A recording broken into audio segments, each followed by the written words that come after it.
Good morning, everyone. Welcome to our webinar. I want to thank you for giving us a half an hour of your time today. Hopefully we'll have some good content for you and share with you something that maybe you didn't know before. I also want to let you know that I have my coworker Chris Fox behind the scenes, and he is here to answer any questions that you might have during this webinar. If you look at your screen in the upper right-hand corner, you should have a space where you can go and enter any questions that you have during this webinar. So by all means, ask as many questions as you'd like. Chris will be answering those in real time for you.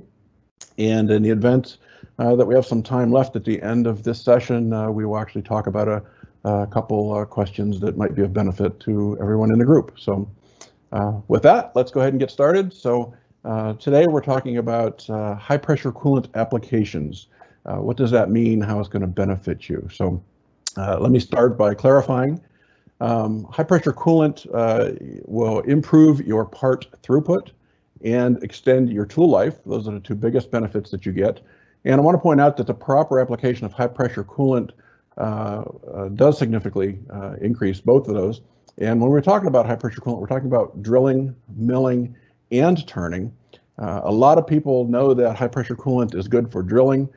They use it all the time, but they tend to shut it off, or they don't even put it on their machines for milling and turning. And I'm here to tell you that we can also help you with those processes, those applications as well. So first off, what is high pressure coolant? What's the magic number that we're talking about here? As you can see from here, we're talking about 1,000 PSI. So a lot of people call high pressure coolant 400 or 500 or 700. We're talking about 1,000 PSI. So whenever we mention high pressure coolant, we're always talking about 1,000 PSI. That's the magic number you need, and I'll explain that to you here very shortly, why you need that number. So if you're not using high pressure coolant, what problems do you see? We've all seen tool damage, chipped inserts, broken milling cutters, broken drills because of chips and stuff getting wound around it. Of course, the pile of parts that none of us like because that costs you lots of money. And I'm sure some of you have sat at your desk at the end of the day and just kind of held your head there and wished you could figure out your problems. So we're here today to help you with those issues. So why do we need high pressure coolant? We've all seen applications like this where there's so much heat in the process that it smokes, chips are sparking. You've all seen big milling operations like this. The chips turn blue and you get these very long stringers that are hard to manage. So what do these all have in common? That's easy. It is heat. Heat is the enemy for metal cutting, and heat is the one thing that high pressure coolant can actually pull out of the process for you. The heat is actually robbing you of your productivity and it's costing you money. It's been pointed out many times that 97% of energy that's consumed in your metal cutting process is actually converted directly into heat. So if you've got a 30 or 40 horsepower spindle, all that heat or all that electricity is actually going directly into the heat of the process. So why does that cost you productivity? Well, we've all seen the spindle override button that as soon as you walk away, your operator turns down because he doesn't have the proper tools to compensate for the heat. And what that happens then is, as business owners, you see your profit just basically go down the drain because the heat needs controlled and it's not being taken care of. So why doesn't low pressure coolant work? The problem is no matter how much you flood the part, it just doesn't cool anything. So coolant can't get to the tip of the tool. You have poor or no lubrication. Chips are constantly falling back into the cutting zone, getting cut and reground. Your tool gets damaged, your workpiece gets damaged. So why doesn't high pressure coolant work? Let me explain this to you. Very simple terms here. Here's a workpiece with this is the cutting tool, and then this is the chip coming off as we're cutting the tool. As we all know, water boils at 100 degrees Celsius. We all learned that back in high school. That's simple science. So if you look at this drawing here, we're showing you the temperatures that you see during the metal cutting process. So at the very tip of the insert here, we're talking 500 degrees. The chips coming off are 390, 500 back here. Even the part itself is heating up, as you can see. After the point of cut, the part's 300 degrees. So there is absolutely no way that water is still a liquid at 100 degrees Celsius. So what's happening here? Let me show you with this little simple illustration. If this is the water that you're flooding onto the part, you got a good shower going on here, you're covering all the part, you're trying to quench that metal and keep it cold. But what's really happening as you take a closer look? The part is so hot that this superheated steam forms underneath. At over 100 degrees Celsius, water turns to a vapor. In this case, it's actually turning to a very superheated steam. It's actually getting hot. And once it makes that steam, a cushion is there. And as the water continues to come in, it hits that steam, and the water just tends to blow off the part. It doesn't actually get and touch the part. How do I know that? Because your chips still turn blue no matter how much water you put onto the part. If the heat wasn't getting into those chips, they wouldn't turn blue. So that right there is proof to you that your coolant is not doing its job at normal flood pressure and even lower pressures. So let's talk about heat's effect on chip formation. On this drawing over here on the right, you can see we have a very long shear zone of the part. The cutting tool is coming along the surface here. And because there's so much heat in this chip, we have a very long shear zone right here. We have this big, thick, unbroken chip that's coming up with the tool trying to break off. So what happens here is these chips may get wrapped around the part. You will have the recutting of chips if they do eventually break off. And we've all seen tool damage and part damage because of the big, heavy, thick chips like this. So how do we get coolant to the point of cut? We do it with force, and it's very simple. Here's a force formula: mass times velocity divided by gravity equals force. And so if we were to take one of our high pressure units operating at 10 gallons a minute and 1,000 psi, we can work the force formula and actually tell you that you're getting 1,267 foot-pounds a minute of force hitting that cutting edge of that tool. What that does is that allows the coolant to precisely get to the point of cut. The coolant doesn't actually break the chip. I should point that out. Water does not break metal. What precisely directed coolant does though is it hits at the cut zone where we want the tool to hit the tool to be cooled, and the coolant actually does penetrate then. Penetrates the vapor barrier and actually eliminates the vapor barrier. So the vapor barrier goes away at that point. And heat is then removed, which results in a short shear zone of the chip. So you can actually see it instantly as soon as you turn on the high pressure. A cooler chip with a shorter shear zone will actually curl and will actually break. And when this happens, then you have no recutting of chips, you have no tool damage, and you have no part damage anymore because the chips are breaking and they're getting flung out of the way. So the results will be like night and day that you'll clearly be able to see. Here's a great example of that night and day type philosophy. This insert on the left was actually done machining Inconel, turning Inconel with flood coolant. And as you see, we got to the point where the insert actually chipped out and got a huge crater in it. The tool failed and we had to stop the test. We ran the same exact test with the insert on the right and simply turned on the high pressure coolant, 1,000 psi. And what resulted was we got 13 times the tool life on the same part. So much greater tool life with 1,000 psi. So what does that mean for you? It means you can take this big pile of stringers that you've been getting and you can turn them into this nice pile of little 6s and little 9s that are much easier to handle. It's easier for your conveyor to haul them out. You can get more in your chip hopper, and bottom line is you can run faster. They're not going to wrap around your tool anymore. So don't just take my word for it though. These illustrations here actually came out of the Sandvik catalog for high pressure coolant, and so they did a bunch of tests as well. And so on the left here you can see with normal pressure. These are the results they got. Here's your cutting feeds and your speeds, and simply turning on the high pressure coolant, they showed chip results went from this to this over here. And with Inconel, they showed chip formation went from this to this over here. With titanium, your chips go from this type of a formation, you can see the bird's nests, and they literally went to this. So again, tremendous results from normal coolant to high pressure coolant. Aluminum, here's a big difference in chip formation, from stringers and long chips to just small, tiny little 6s and little 9s.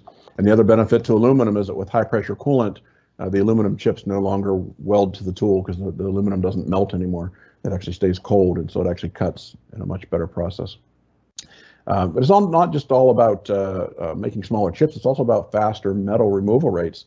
And Sandvik also says that in their tests, they confirmed that you get much higher metal removal rates than you do with normal coolants. So as you can see, yellow shows the 1000 PSI coolant, significantly better metal removal rates than just normal coolants.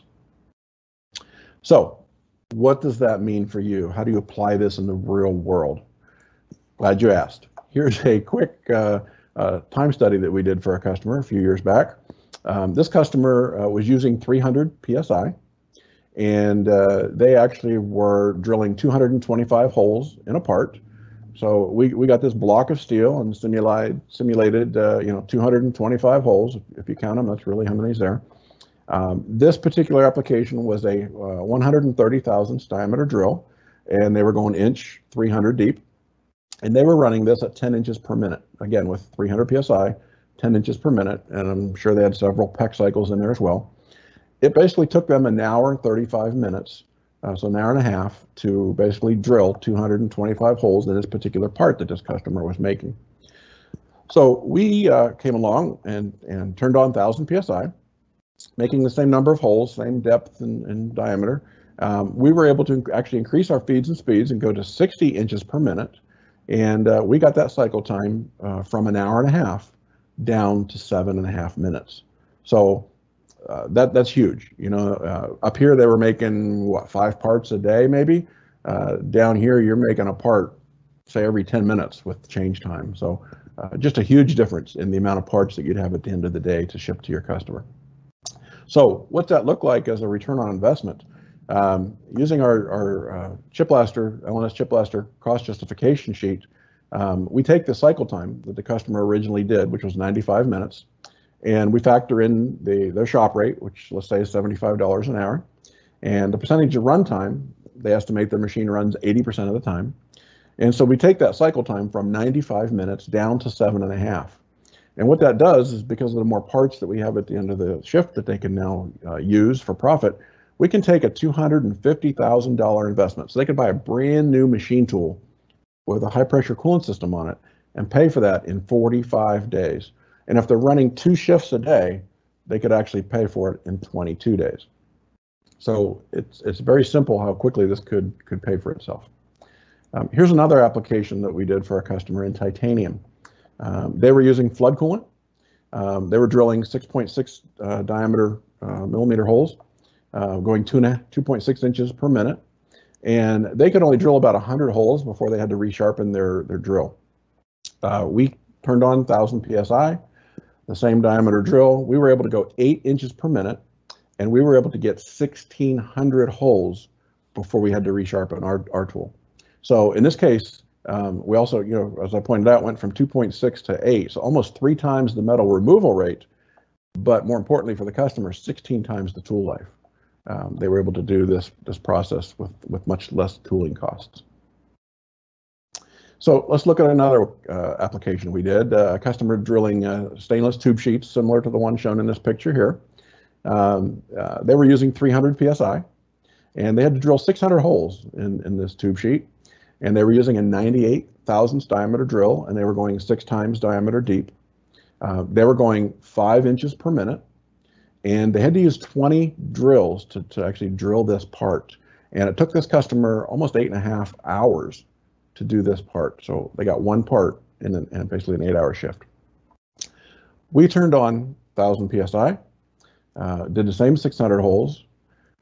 We were able to increase our feed to 20 inches per minute, so 4 times the feed rate. And tooling costs went substantially down because we only used 1 drill where they were using 20.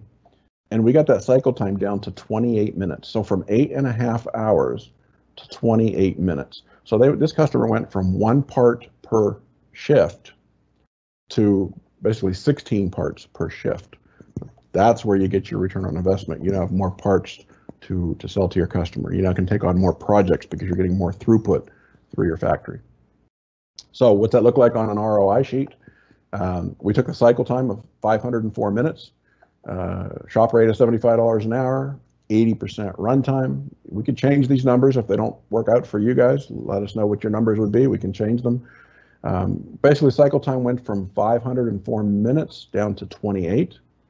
And that same $250,000 investment, assuming you want to buy a nice brand new machine tool to do this work with a LNS ChipBLASTER high pressure unit, pays for itself in just 31 days. And again, if they're running 2 shifts, you can do it twice as quick in 15 days. So just again, tremendous return on investment. If you have a particular application you'd like us to look at, let us know in the comments section. We can get a hold of you afterwards. We can certainly get with you and look at your application and help you show a return on investment for any application that you're looking for. So this is a good time to point out that one size does not fit all when it comes to high pressure. Unfortunately, there's a lot of people out there in the market that they want to just purchase the smallest, cheapest unit that they can. There's all different sizes of high pressure units. There's small to large. There's different options and so forth. And that's where we can come in as the experts to help you choose what's the right one for your application. I've seen it time and time again. People buy the cheapest, smallest unit they can, and then they call us in a few months and wonder why it's not working. Or maybe it works fine on this application, but in a couple months they change what they're doing, and then that unit doesn't work again. So again, if you get us involved at the front end of the sale, we can work with you and help you get the unit that's both economically priced, but also will work best for you for your particular application. So don't be afraid to call us. We're not going to try to strong arm you into buying something that's expensive if you don't need it. So how do you know which one to pick? There's a couple rules of thumb that are very easy to use. I can tell you I've been doing this for 20 years now. I've used these rules of thumb, and anytime you use these, you will never fail. It will always work for you. So the first rule of thumb to remember, especially with drilling, is 10 gallons per minute per inch of tool diameter. And so that means that with a 1-inch drill, you times that by 10, that would be 10 gallons a minute. With a 1/2-inch drill, you times that by 10, you get 5 gallons a minute. And with a 250 thousandths diameter drill, times 10, you would need 2.5 gallons a minute for that particular drill. Or if you're doing milling or turning, use this formula: 1/2 gallon per minute per horsepower, which means if you have a 20 horsepower machine, just times that by 0.5, and that would tell you need a 10 gallon a minute high pressure unit on that machine tool. A 30 horsepower machine would need a 15 gallon a minute system. And if you have a larger machine with, say, a 40 horsepower spindle, times that by 0.5, you need a 20 gallon a minute high pressure unit. So basically we're telling you that if you're putting 40 horsepower of heat into that process, we know that a 20 gallon a minute high pressure system will pull that heat back out. So let's pause for a minute and talk about least expensive versus the best choice. The least expensive unit, as I said earlier, is not always the best choice. So let's talk a minute about fixed rate versus variable rate high pressure coolant systems. First off, a variable unit is not just about having different pressures.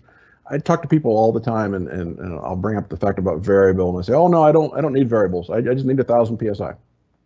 First off, variable really has nothing to do with the different pressure settings. That's a benefit, but that's not why it was designed. So let's look at how the systems work. A fixed rate unit always pumps the fixed flow of the unit. So if it's an 8 gallon a minute high pressure unit, it's always going to pump 8 gallons a minute, whether you need that or not. So it's very inefficient in how it works. And this is almost always too much coolant, which leads to heat and foaming issues. A lot of people don't realize their coolant systems are actually adding heat to their systems. One of the things, when you try to size a chiller for an application, the first thing the chiller manufacturers will ask you is tell me all the pumps you have on the unit. That's because all the pumps are adding heat, and it's the same with the high pressure unit. So a variable rate unit, though, actually has an onboard PLC and a drive that constantly reads the back pressure, and it adjusts the pump and the motor speed to always just provide the right amount of coolant. So for example, it could be between maybe 2 or 10 gallons a minute, and you'll get exactly what fits through the tool. And the beauty of this is it all happens automatically. You don't even know the unit's doing what it's doing. If you listen real close to it, you'll hear it speed up and slow down, but you don't have to do anything. It happens automatically. Plus, you do get those preset pressure settings if you want to use them. So if you want to be able to dial in, say 400 psi or 700 psi, or to change pressures for different tools, you could do that. Although I recommend you run at 1,000 psi because that's where you get the most benefit. But again, it's about the variable speed of the pump is why you want to do this. So let me further illustrate for you. A fixed flow rate system works like this. You have a motor and a pump, and they're generating 8 gallons a minute of flow coming out of this orifice right here. And so if you're running a 125 thousandths diameter drill, that drill, using those formulas that we talked about, we know is only going to pass about 1.25 gallons per minute through that tool. But we're pumping 8 gallons a minute, right? It's an 8-gallon system. It's running 8 gallons a minute. What happens to the rest of that coolant? It has to go somewhere, or the system would explode from overpressurization. So what happens is there's a bypass valve in that unit. And the bypass valve is actually a spring-loaded device that when the coolant presses against it hard enough, when it starts to get 1,000 psi, it actually will open the springs in that device and allow the coolant to then pass through. And it basically goes through the bypass valve and dumps back into the sump where it gets recirculated and resucked up again and repressurized, and it just keeps going around and around. So in this particular case, with this small drill, you're bypassing almost 7 gallons a minute. What's that mean? That means you just paid with your 3-phase energy to pump 8 gallons a minute. You just paid to pass 8 gallons a minute through your filters, and now you're throwing almost all of it away. You just wasted it. You only needed 1.25 gallons. So it's very inefficient. And what's more is it's putting that coolant through that pressure relief valve, shears the molecules of the coolant, it causes foaming, and it's adding heat to your process because it's a very high shear area there, very high friction point right there. And so you're actually heating up your coolant.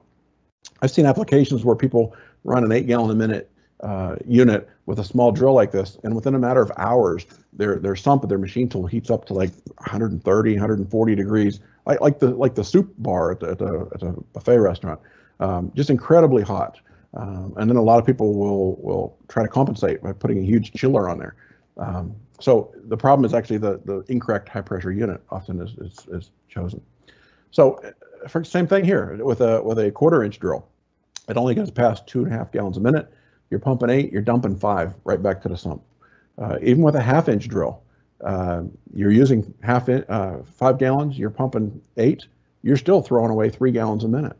And even with a 3/4-inch drill, it's only going to pass 7.5 gallons.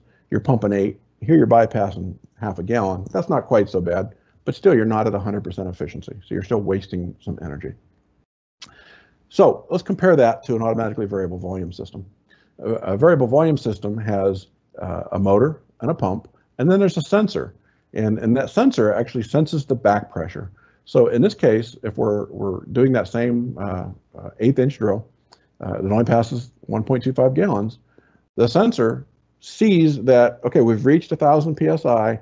We're going to now feed back to the PLC, which is the onboard computer in the unit, and the computer then feeds back to the automatic frequency drive that tells the motor and the pump to change the speed that they're running. And so what the unit does is it actually slows down then. So in this case, if the drill only needs 1.25 gallons, we're only going to pump 1.25 gallons. We're not going to bypass nothing. So there's no heat, there's no foaming. It's just a good process for the coolant. In the same case with a 1/4-inch drill, if you're using 2.5 gallons, we're only going to pump 2.5 gallons.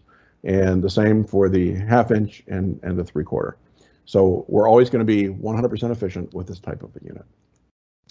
Now, tools must be coolant through. You can't just buy a high pressure coolant system, throw it on your machine and pretend it's magic. It's all got to fit together. You've got to have the right coolant, you got to have the right tooling. So your tools must be 1,000 psi capable, and they must be directly pointed at the point of cut. don't waste the force that you've generated. A lot of people put 1,000 psi on a unit and then they try to spray it through the existing nozzles in the machine that are really meant for low pressure. As you can see, the coolant comes out of the nozzle and it fans out. And so what happens then is if this is the coolant coming out, and you're trying to hit this little red area right here, which is the point of cut that you're trying to hit, you're actually wasting most of your coolant that you're generating. This is just about as bad as throwing it away through the bypass valve because it's not doing anything. This is what you want to cool, and most of it's hitting around here. As opposed to a tool that actually has coolant through. So you would plumb from this fitting to the back of this tool holder, and now your coolant's directed right at the point of cut, and it's more like this line. And so if this again is your tip of point that you're trying to point of cut that you're trying to hit, you're actually getting all of the coolant right there where it needs to be. So this would be an example of a properly directed orifice. If you need some help with orifices for tools or for your machine tools, we do have nozzles that are available to work with you guys. So just let us know. We have them in various sizes, various flow patterns. We could help you with getting your application fine-tuned. And again, here's some great tools that are actually in the market. So if you're doing turning, again, remember I said high pressure coolant is for turning as well. So here's an example of great tools from various manufacturers that are in the market that actually all get the coolant right at the tip of the cut. So they're perfect tools right where you need them to be. And just a couple closing thoughts for you. High pressure coolant systems do provide a significant opportunity for improved productivity, and we can measurably reduce your cost per part. But it is very critical that a high pressure system is actually properly matched to the application.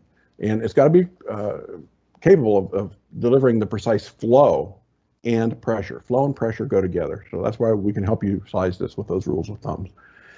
And I just want to point out that with more than 38,000 systems in service and with an engineering and application staff dedicated to high pressure coolant technology, LNS ChipBLASTER is uniquely qualified to optimize the performance of any of your CNC machines. So here is my contact information. As the National Product Manager for High Pressure Coolant Systems, I can help you with any application that you have. I can also put you in touch with your local sales and applications people. When the coronavirus thing's all over, I'd be glad to come visit your facility and help you with any application that you have. We're here to help. And I again want to check with Chris Fox. Chris, is there any questions that we received during this webinar that perhaps we should answer for folks online? Yes, Ron. Yes, we got a couple questions here. The first one is, are you creating a smaller chip with high pressure coolant because you're cooling the material and making it, we'll say, more brittle rather than remaining hot or soft and coiling up? Okay, good question. Very good question. Yes. A lot of people think that the high pressure physically breaks the chip, but it doesn't. And then they'll say, what about a water jet? Well, even a water jet uses garnet or some kind of stone in the mix as the cutting medium. It's not the water. So yeah, all the water does, 1,000 psi is the amount of foot-pounds of force that you need to break through that vapor barrier, and actually then allows the water to cool the chip like it's supposed to. So a cold, brittle chip will actually snap and break. And you know and again, the proof is the chips don't turn blue. And you know this makes me think of back some seminars we did locally for some people. We would drill like that 225 hole demo for a customer. We'd retract the spindle, open the machine tool door, and ask a customer to touch that drill. And after drilling all those holes, that drill is cold. It actually does pull the heat out. The heat now goes into the coolant, so to speak. Was there any other questions, Chris? We probably have time for one more if you have one. Yeah. Do you have any ChipBLASTER systems that can run over 1,500 psi? We do. We actually, as standard, we can make systems that go up to 3,000 psi. I know some customers are experimenting, particularly in the aerospace industry, with higher pressures. And I believe we've even made some, I think, that go up to 5,000 psi in the past. So nothing is beyond our engineering capabilities. So we would be glad to work with you if you have a custom project that you would like us to work with. So. All right, and with that, I see that we're pretty much at the end of our time. So I would like to thank you for attending this webinar today. And I want to point out that there are 4 more throughout the week. I hope you will join us for those at the same time in successful days on the other 4 products that LNS carries. And again, thank you for your time. We appreciate the ability to work with you, and just give us a call if we can help you. Thank you.